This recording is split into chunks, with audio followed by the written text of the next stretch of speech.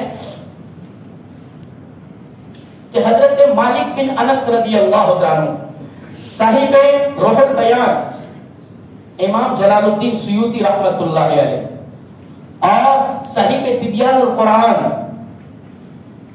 اس کی فضیلت میں بیان فرماتے ہیں حضرت مالک بن انس رضی اللہ عنہ کے حوالے سے کہ حضر موت ایک علاقہ ہے، حضر موت کے چند افراد نبی کریم صلی اللہ علیہ وسلم کی خدمت اقدس میں آئے، جس میں قبیلہ ولید تھا اور ان کی بہن عمرہ بھی تھی، عمردہ بھی تھی۔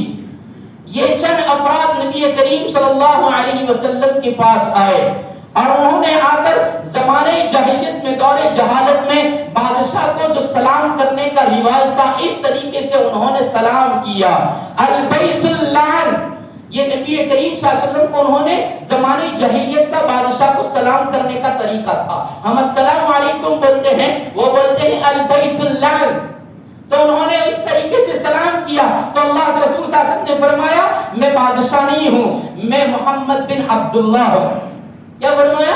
میں بادشاہ نہیں ہوں، میں محمد بن عبداللہ ہوں۔ تو آنے والے وقت نے، حضر موت سے آنے والوں نے کہا ہم آپ کو آپ کے نام سے نہیں بلائیں گے۔ تو اللہ کے رسول صلی اللہ علیہ وسلم نے فرمایا لیکن میرے اللہ نے میرا نام رکھا ہے، میرے اللہ نے مجھے محمد رکھا ہے میرا نام، اور مجھے ابو القاسم کہا جاتا ہے۔ تو انہوں نے کہا ہم ابو القاسم کہیں گے، محمد نہیں کہیں گے۔ ہمارے سماج میں بھی، معاشرے میں بھی ایسا ہی چلتا ہے، لوگ نام سے نہیں بلاتے، اس کا جو لقب ہوتا ہے، کنیت ہوتی ہے، اور ہماری زبان میں اس کو کیا کہتے ہیں کہ اس کو جس نام سے پکارا جاتا ہے جو اس کا نام نہیں، کھیج جس کو کہتے ہیں، اس کی کھیج سے بلاتے ہیں، عجوبہ نام سے بلاتے ہیں، جس کا اس سے کوئی واسطہ ہی نہ ہو، ایسا نام اپنی زبان سے رکھ دیا، بول دیا، لوگوں نے اس کو اس کا نام بنا دیا۔ انہوں نے بھی کہا محمد بول کر نہیں کہیں گے، ہم ابو القاسم کہہ کر پکاریں گے۔ اللہ کے رسول نے فرمایا بولو کیا کہتے ہو؟ تو فرمایا ابو القاسم ہم نے تمہارے لیے ایک چیز چھپائی ہے۔ اللہ کے رسول صلی اللہ علیہ وسلم نے فرمایا کیا چیز چھپائی ہے؟ تو انہوں نے ایک مکری نکال کر دکھائی، مکری کروڑیا، مکری نکال کر دکھائی۔ اللہ کے رسول صلی اللہ علیہ وسلم نے مکری کو دیکھ کر فرمایا یہ تو کاہن لوگ استعمال کرتے ہیں، کہانت کرنے والے، جوتش لوگ اس کا استعمال کرتے ہیں، اس کے ذریعے سے جوتشی کرتے ہیں، اور کاہن اور اس کی کہانت جہنم میں جائیں گے، کہانت بھی جہنم میں جائے گی اور کاہن اور جوتش بھی جہنم میں جائے گا، اور میں کاہن نہیں ہوں۔ اللہ کے رسول صلی اللہ علیہ وسلم نے فرمایا کیوں انہوں نے یہ مکری دکھائی اور کیوں یہ کہا کہ ہم نے آپ کے لیے ایک چیز چھپائی ہے؟ وہ اس لیے کہ وہ اللہ کے رسول صلی اللہ علیہ وسلم کا امتحان لینا چاہتے تھے، حضرت موت سے آنے والے یہ دیکھنا چاہتے تھے کہ واقعی میں یہ اللہ کا رسول ہے یا پھر جوتش ہے، کاہن ہے، جیسا کہ مکہ والوں نے کہا ہے یہ تو کہانت کرتا ہے، یہ تو جادوگر ہے۔ اس لیے انہوں نے امتحان کے طور پر یہ کیا تھا۔ اللہ کے رسول نے فرمایا میں کاہن نہیں ہوں، میں تو اللہ کا بھیجا ہوا رسول ہوں۔ تو انہوں نے کہا ہم آپ کو اللہ کا رسول کیسے مانے؟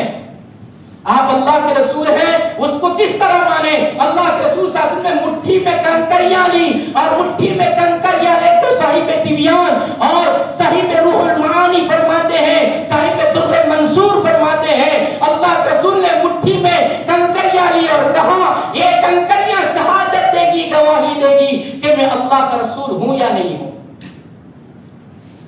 اللہ کے رسول نے جب مٹھی میں کنکریاں لی تو کنکریوں نے آواز لگائی اشہد ان لا الہ الا اللہ واشہد ان محمدا عبدہ ورسولہ۔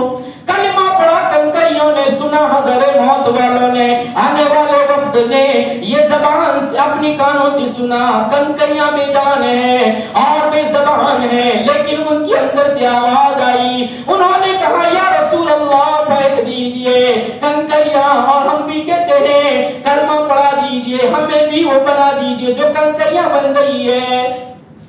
انہوں نے بھی کلمہ پڑھ لیا، اور کلمہ پڑھنے کے بعد انہوں نے کہا، اللہ کے رسول صلی اللہ علیہ وسلم نے فرمایا، سنو، مجھے اللہ نے اس کا رسول بنا کر بھیجا اور اس نے مجھ کو ایک کتاب دی ہے جس کو قرآن کہتے ہیں، اور اس کتاب کو اللہ نے اتنا وزنی بنایا ہے کہ میزان کے اندر بڑے پہاڑ سے بھی زیادہ وزنی ہے، اور اس کو ایسا نور بنایا ہے جیسے اندھیری میں ستاروں سے نور پیدا ہوتا ہے، اللہ نے قرآن کو بھی اندھیریوں کا نور بنایا ہے۔ تو ان آنے والوں نے کہا، اس میں سے ہمیں کچھ سنائیے جس کتاب کو اتنا وزنی بنایا، جس کتاب کی یہ تاثیر ہے کہ اندھیریاں روشنیوں میں بدل جائیں، تو ہمیں وہ قرآن سنائیے۔ جب انہوں نے یہ فرمائش کی تو ان کی فرمائش پر اللہ کے رسول صلی اللہ علیہ وسلم نے سورہ صافات پڑھنا شروع کیا، اور شروع کیا والصافات صفا والزاجرات زجرا فالتاليات ذکرا ان الہکم لواحد رب السماوات والارض وما بینہما ورب المشارق۔ یہاں تک پہنچے تھے کہ اللہ کے رسول صلی اللہ علیہ وسلم پرسکون ہو گئے، بدن ایک دم منجمد ہو گیا، بدن میں سے حرکت بھی بند ہو گئی، جیسے ایسے ہو گئے جیسے جم گئے ہو، ذرا بھی حرکت نہیں ہو رہی ہے، اور صرف آنکھوں میں سے آنسو نکلتے ہیں، اور وہ نکلنے والے آنسو رخسار سے بہتے ہوئے ریش مبارک پر، پیارے آقا صلی اللہ علیہ وسلم کی داڑھی مبارک پر آ گئے۔ آنے والوں نے، حضرت موت والوں نے اس منظر کو دیکھا کہ یہ تو یہاں تک پہنچے قرآن پڑھتے ہوئے، سورہ صافات پڑھتے ہوئے ایک دم منجمد ہو گئے، حرکت بند ہو گئی، اور حرکات و سکنات کے بند ہونے پر آنکھوں میں سے آنسو کی لڑی دیکھ کر وہ کہنے لگے، ارے یا رسول اللہ کیا ہو گیا، کیوں ایسا ہو گیا، کیا آپ خوف زدہ ہو گئے اس ذات سے جس نے آپ پر قرآن نازل فرمایا ہے، کیا اس سے خوف زدہ ہو گئے؟ اللہ کے رسول صلی اللہ علیہ وسلم نے فرمایا، ہاں، اس کے خوف ہی کی وجہ سے ایسا ہوا ہے، اس لیے کہ اس نے مجھے صراط مستقیم پر اتارا ہے، اور وہ صراط مستقیم تلوار کی دھار کے مانند ہے، ذرہ برابر بھی اس سے ہٹ گیا تو میں ہلاک ہو جاؤں گا۔ اور اس کے بعد اللہ کے رسول صلی اللہ علیہ وسلم نے قرآن کی ایک آیت سنائی، وَلَئِن شِئْنَا لَنَذْهَبَنَّ بِالَّذِي أَوْحَيْنَا إِلَيْكَ ثُمَّ لَا تَجِدُ لَكَ بِهِ عَلَيْنَا وَكِيلًا إِلَّا رَحْمَةً مِّن رَّبِّكَ۔ قرآن کی آیت اللہ کے رسول صلی اللہ علیہ وسلم نے ان کو سنائی اور فرمایا، اللہ یہ فرماتا ہے اگر ہم چاہیں تو اے رسول آپ کے پاس صرف وحی کو چھین لیں، اور وہ وحی جو آپ پر اتاری جاتی ہے اس سے آپ کو محروم کر دیا جائے، تو آپ اپنا وکیل، اپنا حمایتی کسی کو نہیں پا سکتے۔ نبی کو کہا گیا جس صراط مستقیم پر چل رہے ہو نا، اگر اس میں سے ہم آپ کے پاس سے اس کو چھین لیں تو پھر آپ کو کہیں بھی کوئی حمایت اور وکیل نہیں مل سکتا ہے۔ جب پیغمبر کو یہ کہا جاتا ہے، حبیب کو یہ کہا جاتا ہے جس کے صدقے پہ کائنات بنائی گئی، اس کے لیے یہ جملہ کہا گیا، تو میں اور آپ صراط مستقیم کی نہ فکر ہے، صراط مستقیم کی نہ مانگ ہے، نہ صراط مستقیم کی طلب ہے، نہ صراط مستقیم کے لیے کوئی کوشش ہے، نہ صراط مستقیم کی جستجو میں نہ قربانی ہے، نہ صراط مستقیم کی جستجو میں اپنے آپ کو لگانا ہے۔ یہ صراط مستقیم تلوار کی دھار سے بھی زیادہ باریک ہے، اس سے ذرا بھی ہٹ گئے تو فرمایا ہلاک ہو جاؤں گا۔ یہ سورہ صافات کی فضیلت ہے کہ اللہ کے رسول صلی اللہ علیہ وسلم نے آنے والے حضر موت کے آنے والے وقت پر یہ قرآن سنا کر پڑھ کر سنایا، اور سورہ صافات پڑھ کر سنائی، یہ اس کی فضیلت ہے۔ اور ایک فضیلت یہ بیان فرمائی جس کو روایت کرنے والے عبداللہ ابن عباس رضی اللہ تعالیٰ عنہما ہے، اور بخاری شریف کی روایت ہے جس کو صحیح تبیان القرآن نے بیان فرمایا ہے۔ فرمایا حضرت عبداللہ ابن عباس رضی اللہ تعالیٰ عنہ نے کہ نبی کریم صلی اللہ علیہ وسلم نے فرمایا، جو آدمی جمعہ کے دن سورہ یاسین اور سورہ صافات پڑھتا ہے اور اس کے بعد اللہ سے جو بھی سوال کرتا ہے اللہ اس کے سوال کو پورا کرتا ہے۔ یاسین شریف اور صافات، ان دو سورتوں کو پڑھیں، اس کے بعد اللہ سے جو بھی سوال کریں، جو بھی مانگیں، اللہ اس کے سوال کو پورا کر دیتا ہے۔ لیکن یقین سے کیا جائے، ہر عمل یقین مانگتا ہے، ہم یقین کے بغیر کریں، وظائف پر تو آ گئے، فرائض پر نہیں آئے۔ میرا آپ کا حال یہ ہو گیا، وظیفوں کو تو بہت پابندی سے کرتے ہیں اور فرائض کو چھوڑ دیتے ہیں، تو وظیفے کب اثر کریں گے؟ جب فرائض ادا ہوں گے۔ جب فرائض ادا نہ ہو، وظائف پڑھیں تو وظائف نفع اور فائدہ دینے کے بجائے نقصان دیا کرتا ہے۔ اس لیے فرمایا پڑھو یاسین شریف اور صافات پڑھو اور سوال کرو، لیکن اس سے پہلے فرائض ادا کرو، نمازیں پڑھو، 5 وقت کی نمازیں پڑھو، اس کے بعد وظائف کے ساتھ اللہ سے مانگو، اللہ ضرورت پوری کرے گا۔ یہ سورہ صافات کی فضیلت ہے۔ اس کے بعد اللہ تبارک و تعالیٰ نے پہلی قسم کھائی فرشتوں کی، تو اللہ نے فرشتوں کی قسم کیوں کھائی؟ تو فرمایا اس سورت کا مرکزی موضوع عقائد ہیں، اور مکہ والوں کا عقیدہ یہ تھا کہ فرشتے اللہ کی بیٹیاں ہیں۔ ان کی مانیتا یہ تھی کہ فرشتے اللہ کی بیٹیاں ہیں۔ یہود کہتے تھے کہ عزیر علیہ السلام اللہ کے بیٹے ہیں، عیسائی کہتے تھے حضرت عیسیٰ علیہ السلام 3 اللہ میں سے ایک اللہ ہے، عیسیٰ بھی اللہ، مریم بھی اللہ اور اوپر والا بھی اللہ، 3 اللہ ہیں، وہ یہ کہتے تھے۔ اور مکہ والے کہتے تھے فرشتے جتنے بھی ہیں وہ اللہ کی بیٹیاں ہیں۔ تو ان کے اس غلط عقیدے کی رد کرنے کے لیے اللہ نے فرشتوں کی قسم کھائی، اور قسم کھا کر اللہ یہ بتانا چاہتا ہے کہ ان کے اندر باپ بیٹے کا کوئی رشتہ نہیں ہے، بلکہ ان کے اندر تو معبود اور مخلوق کا رشتہ ہے، کہ وہ بندے ہیں اور اللہ ان کا آقا ہے۔ اس لیے اللہ قسم کھا رہا ہے فرشتوں کی، اور فرشتوں کی قسم کھا کر اللہ کہتا ہے وَالصَّافَّاتِ صَفًّا، قسم ان فرشتوں کی جو سب باندھ کر کھڑے ہیں۔ اب مفسرین یہاں فرماتے ہیں فرشتے کیسے سب باندھے ہیں؟ تو فرمایا اللہ کے حکم کو سننے کے لیے اور اللہ کے حکم کی تعمیل کرنے کے لیے وہ فرشتے سب باندھ کر کھڑے ہیں۔ کیسی سب باندھی ہے؟ فرمایا مل کر کھڑے ہیں، بیچ میں کھلا نہیں چھوڑتے، جگہ نہیں چھوڑتے۔ فرشتے اس طریقے سے صف لگائے ہیں تاکہ اللہ کا کوئی حکم ہو اس حکم کی ہم بجاوری کریں۔ اللہ کی عبادت کرتے ہیں، اللہ کی عبادت میں بھی سب بندی کے ساتھ ایسی سب بناتے ہیں کہ بیچ میں جگہ بھی نہیں، آگے پیچھے بھی نہیں، برابر سب بناتے ہیں۔ اس لیے مفسرین فرماتے ہیں یہ فرشتوں کی سب ہے، اور اسی کی تحت میں مفسرین نے فرمایا اللہ تبارک و تعالیٰ نے انسانوں کو، مسلمانوں کو بھی سب بندی کرنے کا حکم دیا، اور ایمان والوں کو 2 جگہ پر برابر صف کرنے کا حکم دیا، 2 جگہ پر، ایک نماز میں اور دوسرا جنگ میں، جہاد فی سبیل اللہ، جہاد میں جاویں تو اس وقت صف میں برابر کھڑے رہیں۔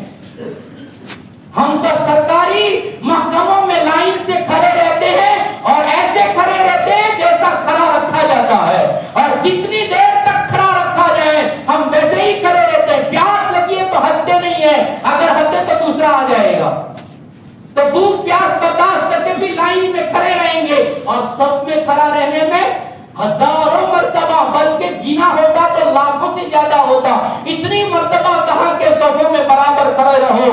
حضرت جابر بن سمورہ رضی اللہ عنہ فرماتے ہیں کہ اللہ کے رسول صلی اللہ علیہ وسلم نے ہمیں فرمایا، مسلم شریف کی روایت، ترمذی شریف کی روایت، ابن ماجہ کی روایت، فرمایا اللہ کے رسول صلی اللہ علیہ وسلم نے صفوں میں برابر کھڑے رہو، ایسے کھڑے رہو جیسے فرشتے سب باندھتے ہیں۔ صحابہ نے پوچھا یا رسول اللہ صحابہ کیسی سب باندھتے ہیں؟ تو اللہ کے رسول صلی اللہ علیہ وسلم نے فرمایا صحابہ سب باندھتے ہیں تو فرشتے ایسی سب باندھتے ہیں کہ بیچ میں جگہ نہیں ہوتی، مل کر کھڑے رہتے ہیں، کندھے سے کندھا ملا کر کھڑا رہا جاتا ہے۔ فرشتوں کی صفوں کے اندر جگہ نہیں رہتی ہے، اس لیے صفوں میں ایسے کھڑے رہو کہ بیچ میں جگہ نہ ہو، بیچ میں شیطان آ جاتا ہے۔ وہ باتیں انشاءاللہ آگے اور احادیث بھی روایتیں بھی ہیں سب میں کیسا کھڑا رہنا. اس کے بعد آگے اللہ نے اپنی توحید بیان کی ہے. وہ ساری باتیں انشاءاللہ زندگی باقی رہی تو آئندہ تک سنیں گے. اللہ تبارک و تعالیٰ کہنے سننے کی زیادہ مجھے آپ کو عمل کی توفیق عطا فرمائیں. چند اعلانات سن لیے جائیں, اس کے بعد مختصر دعا کر لیتے ہیں. بسم الله الرحمن الرحيم. الحمد لله رب العالمين. الحمد لله لك الحمد كله. الحمد لله حمدا كثيرا طيبا مباركا فيه. اللهم صل على سيدنا محمد وعلى آل سيدنا محمد وبارك وسلم.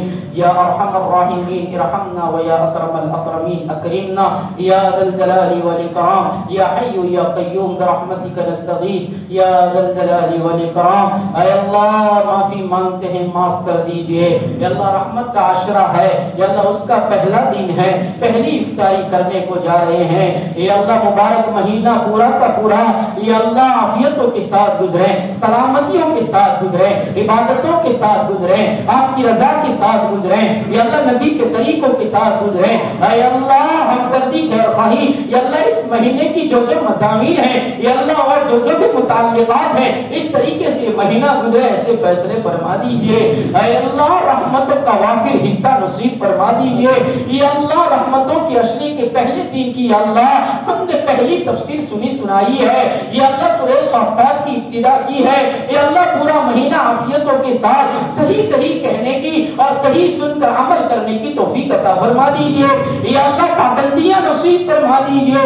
یا اللہ پابندیوں پر نتیجے مرتب ہوا کرتے ہیں.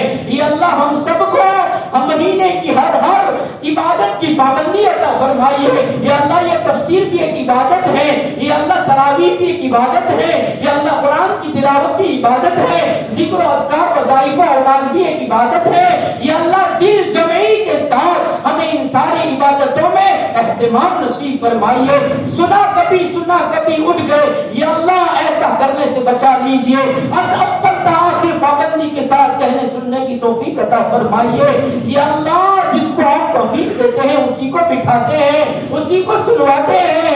یا اللہ ہمیں محروم نہ فرمائیے. یا اللہ پورے مجمع کو پورا مہینہ یا اللہ قرآن کو سننے کی سنانے کی توفیق عطا فرمائیے.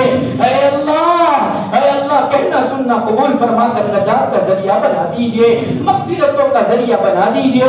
راضی ہو جائیے, امت سے راضی ہو جائیے, امت کی بگڑی بنا دیجئے. یا اللہ امت کی پریشانیاں دور فرما دیجئے.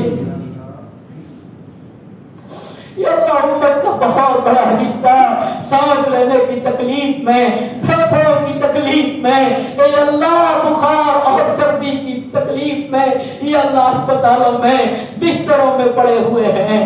اے اللہ مسجدوں سے محروم, اے اللہ عبادتوں سے محروم, یا اللہ قرآن پڑھنا چاہتے ہیں, قرآن سننا چاہتے ہیں لیکن بیماری اٹھنے نہیں دیتی. یا اللہ ان سب کے لیے عافیتوں کے فیصلے فرمائیے. اے اللہ قرآن کریم کی صورت کا واسطہ دیتے ہیں, اے اللہ سب کو عافیت عطا فرمائیے, سب کو تندرستیاں دے دیجئے. یا اللہ سب کی عمر کی رسی کو لمبا کر دیجئے.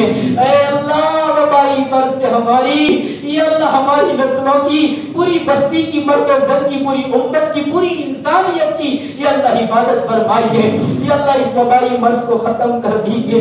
یا اللہ سال سوا سال ہونے آیا, اے اللہ آپ ختم کر دیجئے. یا اللہ پوری دنیا بہت دکھی ہے, اے اللہ سب کے دکھوں کو دور کر دیجئے. عافیتوں کے فیصلے فرمائیے, امن و امان کے فیصلے فرمائیے, آپ کی رضا کے فیصلے فرمائیے, آپ کے راضی ہونے کے فیصلے فرمائیے. اے اللہ مبارک مہینے میں آپ ہمارے بن جائیے, ہمیں اپنا بنا لیجئے, آپ ہم سے راضی ہو جائیے, آپ ہم سے راضی ہو جائیے اور آپ کو راضی کرنے والے اعمالوں کی توفیق دے دیجئے. بیماروں کو شفا دے دیجئے, مرحومین کی مغفرت فرمائیے. اے اللہ آج جن کو دفنایا گیا, اے اللہ آج سے پہلے جن کو دفنایا گیا, جتنے دفنائے جائیں گے, یا اللہ سب کی مغفرت فرمائیے. یا اللہ مرحومین کے ایصال ثواب کے لیے مسجدوں میں, مدرسے میں, قبرستان میں, بچوں کی حوصلہ افزائی میں جنہوں نے جو بھی رقمات کیے ہیں ان سب کے عطیوں کو قبول فرما کر دنیا آخرت میں بہترین بدلہ عطا فرمائیے. اور مولا کریم ان کی نسلوں کو آباد فرمائیے. یا اللہ ان کے دنیا آخرت کے مسائل حل فرما دیجئے.